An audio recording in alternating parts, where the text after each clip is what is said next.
Bonjour, bienvenue dans cette nouvelle semaine du moucheur. Alors une semaine du moucheur bien chargée comme d'habitude, mais aujourd'hui ne perdons pas de temps, retournons tout de suite au bord de la rivière et retrouvons tout de suite Eric, vous donner votre 9e leçon de lancer autrichien. Alors, de quoi va-t-on parler?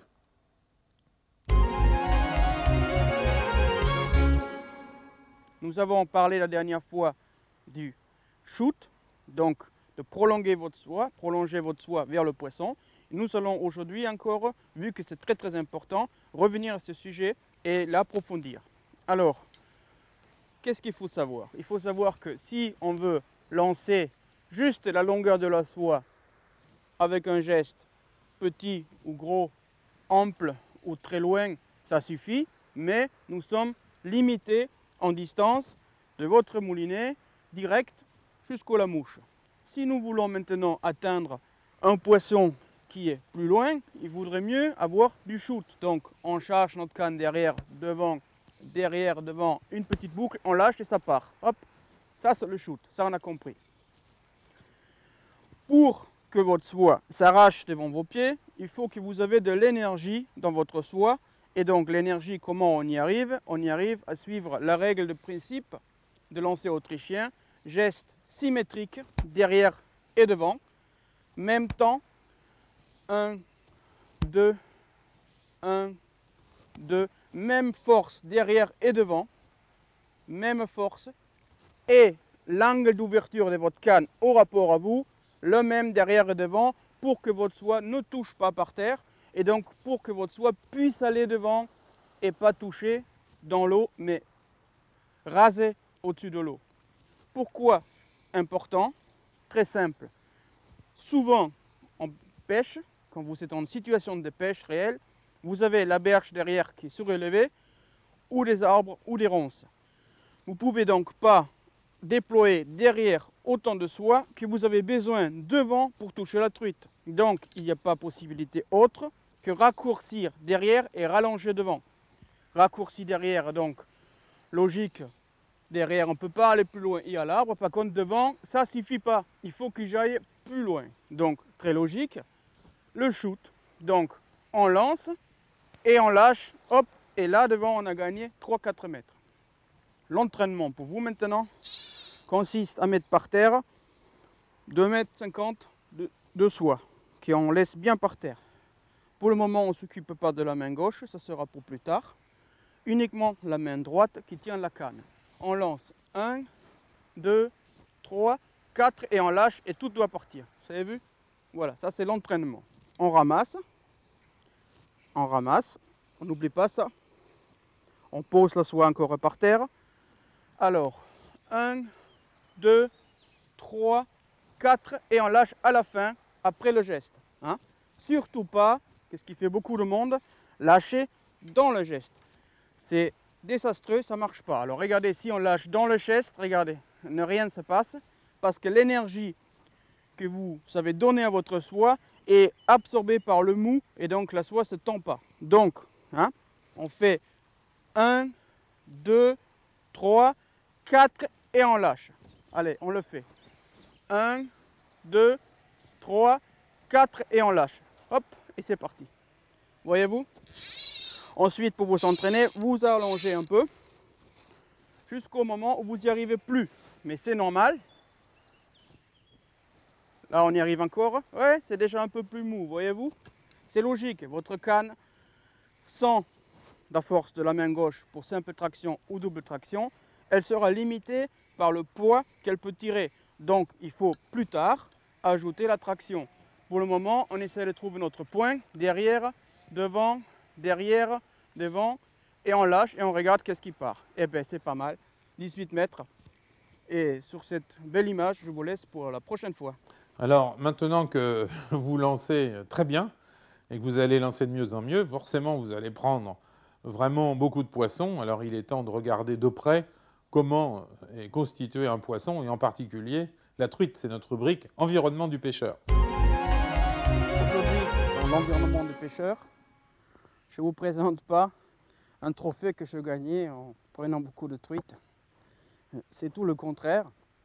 Je suis très humble parce que j'en prends rarement et pour vous montrer, qu'est-ce que je vais vous montrer aujourd'hui, j'ai préféré d'être sûr d'avoir quelque chose, donc en bois, et pas éventuellement de passer des heures et rien prendre.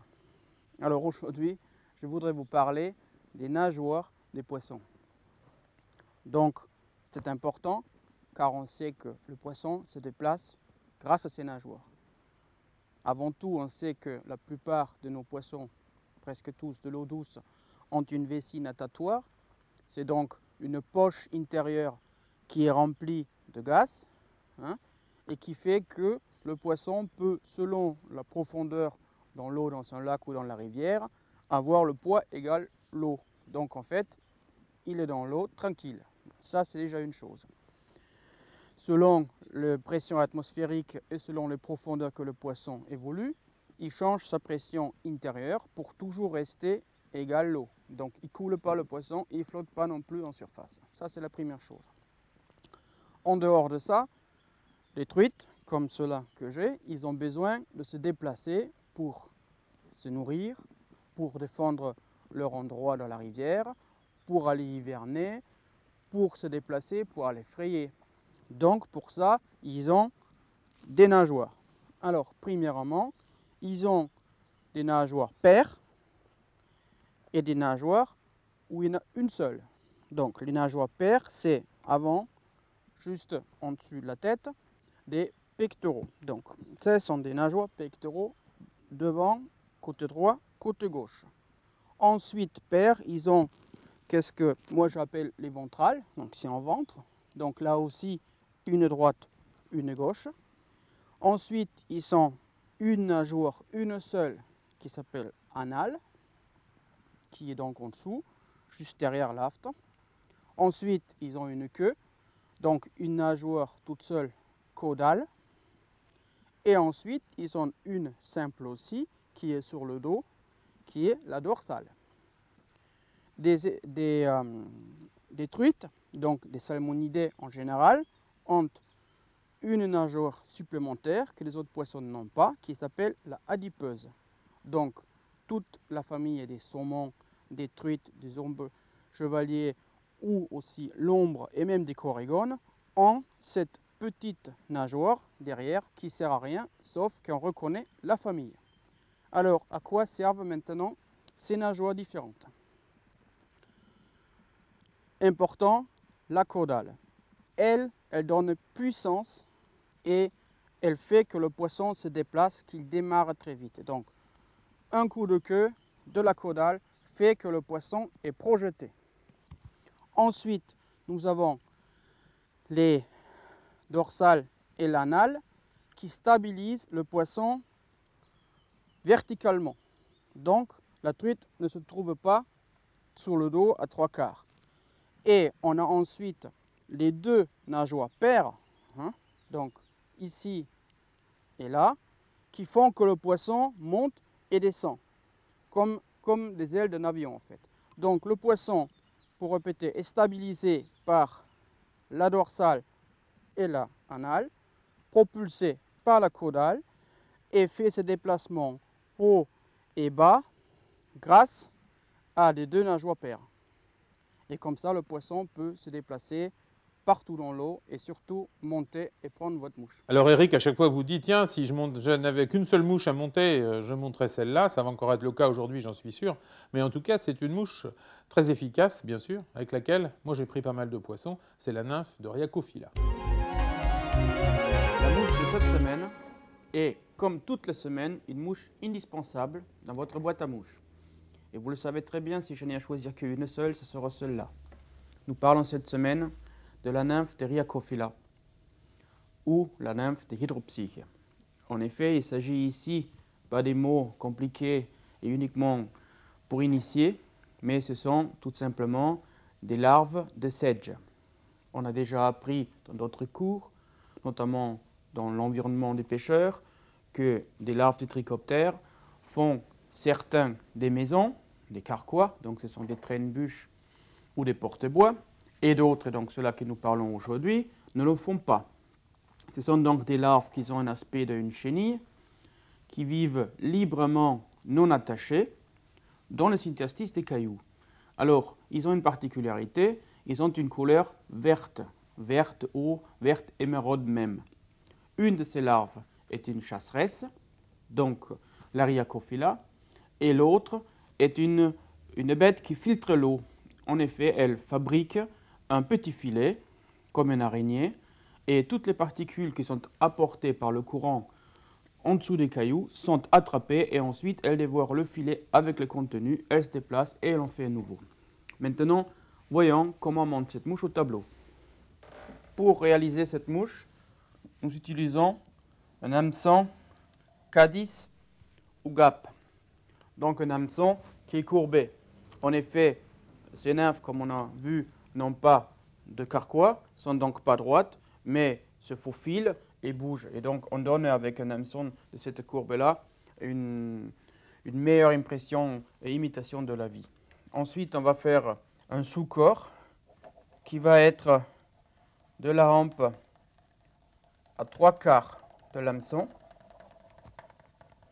qui va être faite en autruche. C'est un matériau ancien, naturel, très simple, qui s'emploie facilement et lequel fait un corps volumineux. Et dans l'eau, ça bouge et donne une impression de vie. Et dans le cas ici, ça imite parfaitement des branches. Donc, ensuite, j'ai oublié, on va quand même mettre un petit des cercles derrière, parce que la larve, elle en a, qui vont être mises avant. Ensuite, nous allons cercler en large spire cette mouche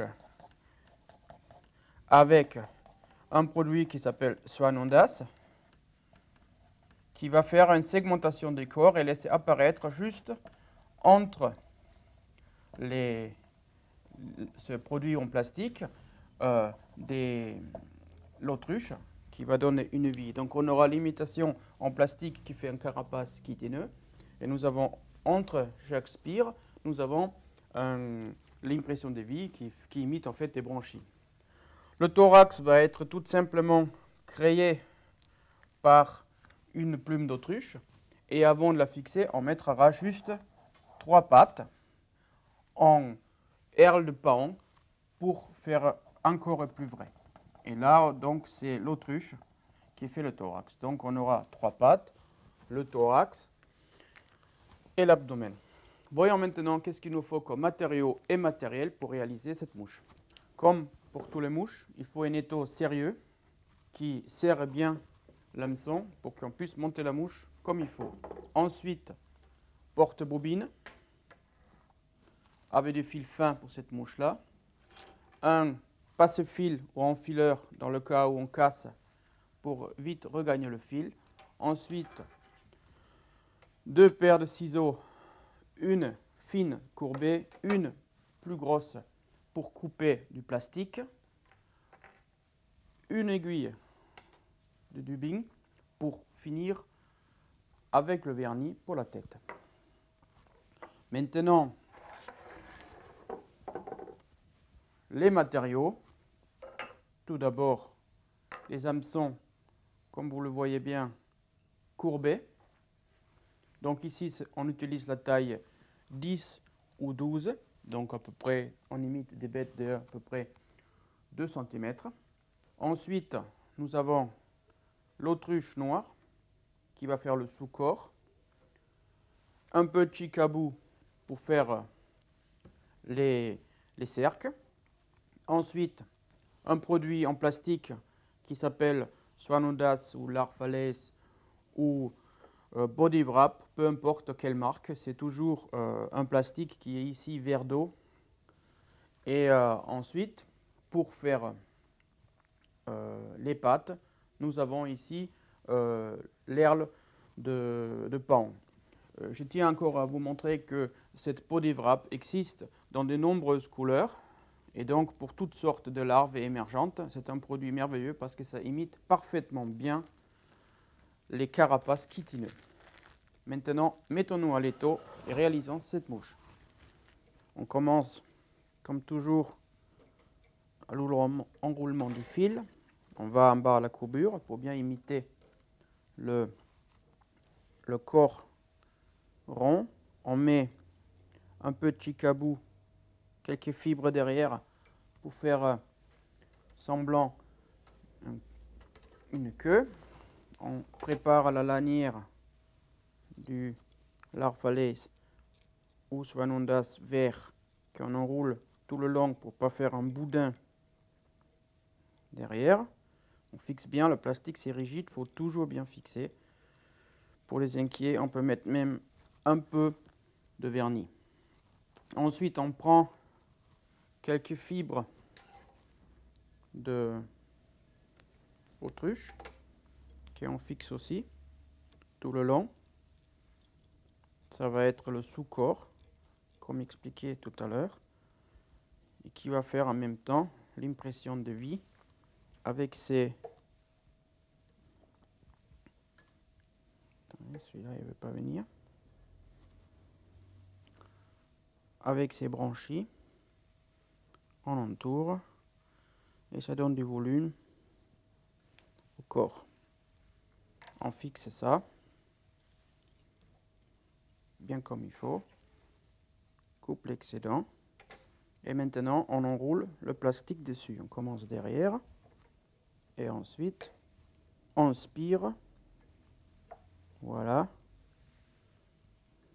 on avance jusqu'au devant, on fixe le plastique, hop là vous voyez, il s'est sauvé parce que il est rigide, donc il faut bien le fixer, il faut bien le tenir, voyez-vous.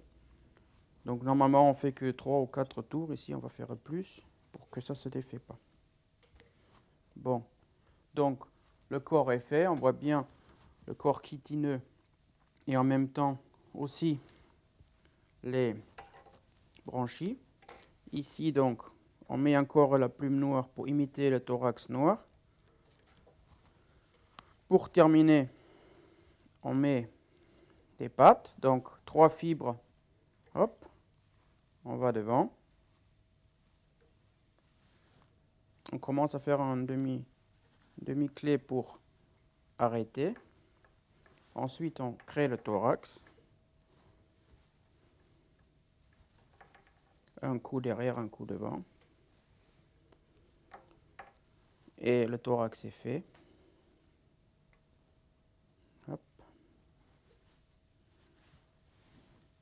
On remet des pattes arrière.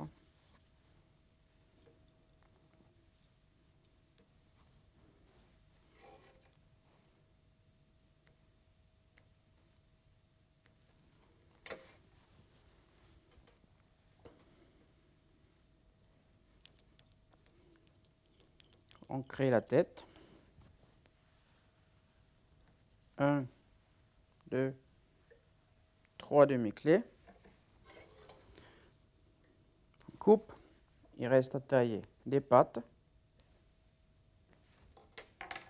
Et votre Iacrophylla est terminé. Alors voilà déjà la dernière séquence avant de se quitter, c'est la séquence technique de pêche où l'on va retrouver notre copain Philippe qui s'y connaît en chironome, vous allez voir. Alors Philippe, on se trouve aujourd'hui dans ton réservoir préféré. Ouais. Et tu vas nous prendre quelques poissons. Ben, je vais essayer, ouais.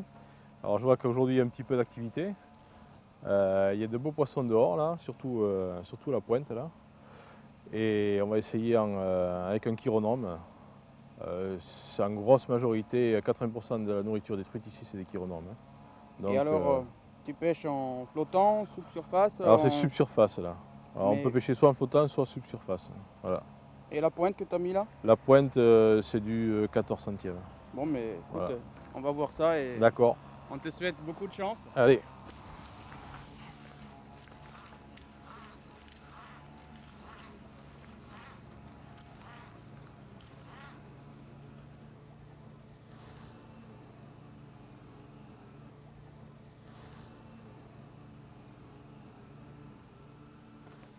J'ai raté. J'ai raté la truite.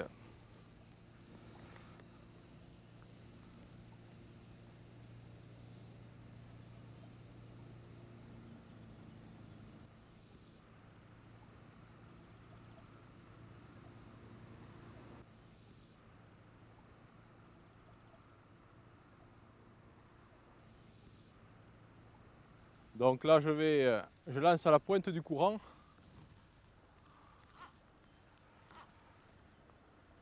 parce que les truites arrivent un petit peu de l'extérieur, elles viennent manger ce qui sort ce qui est attiré par le courant. Et le courant fait un petit frisottis sur l'eau, ce qui m'évite d'avoir un bas de ligne trop voyant.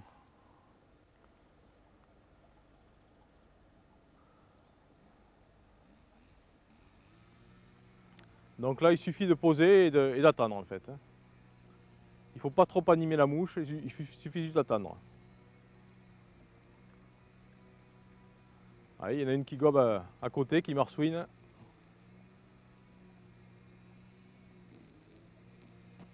Hop, elle est à côté, hop, elle a gobé à 3 cm de ma mouche, mais elle n'a pas pris.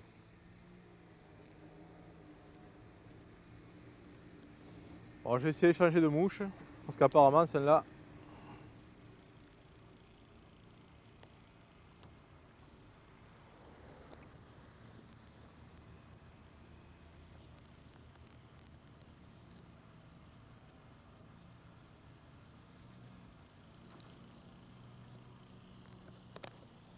donc là je vais remettre un chironome, mais je vais changer la couleur. On va y voir.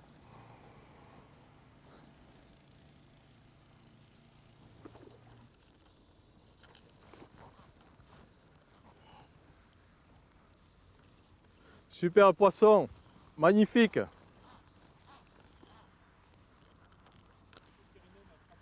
Ah ouais, c'est mortel ces chironomes. Hein.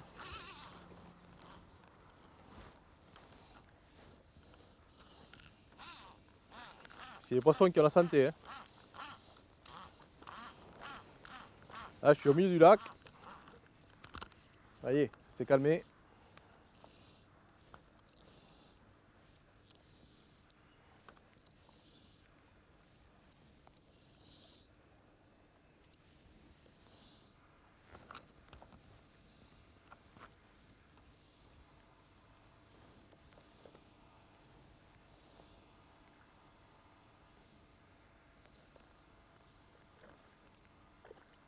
Hyper combative.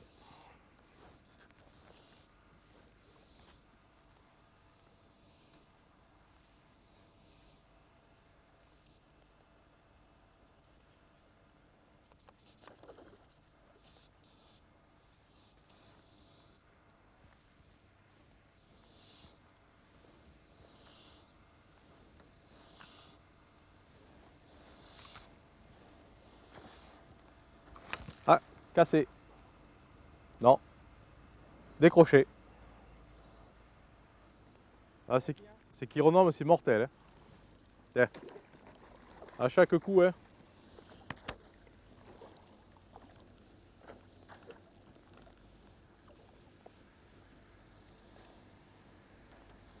Là, elle est un petit peu moins grosse que tout à l'heure, mais elle est jolie quand même. Hein.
Pas du prendre épuisette.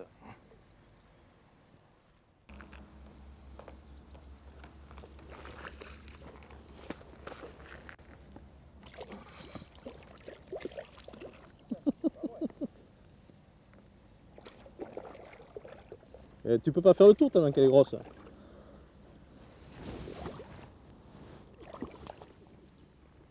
Superbe poisson.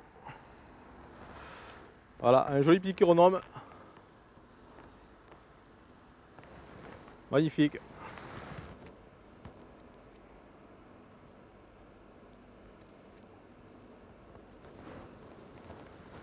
Allez, on va faire repartir.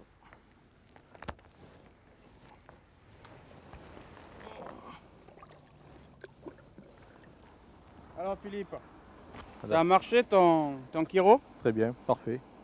mais je pense que la prochaine fois on ramènera une épuisette. Il vaudra Ça mieux. ira mieux. Hein. Et sur 12 centièmes, sans épisode, c'est pas facile, hein, parce que Ben c'est quand même des beaux poissons. Et cette fois-là on la mange toujours pas. Mais on va en prendre une autre peut-être. Qu'est-ce qu'on va maigrir? Je sais pas si ça te ferait pas un peu de bien quand même.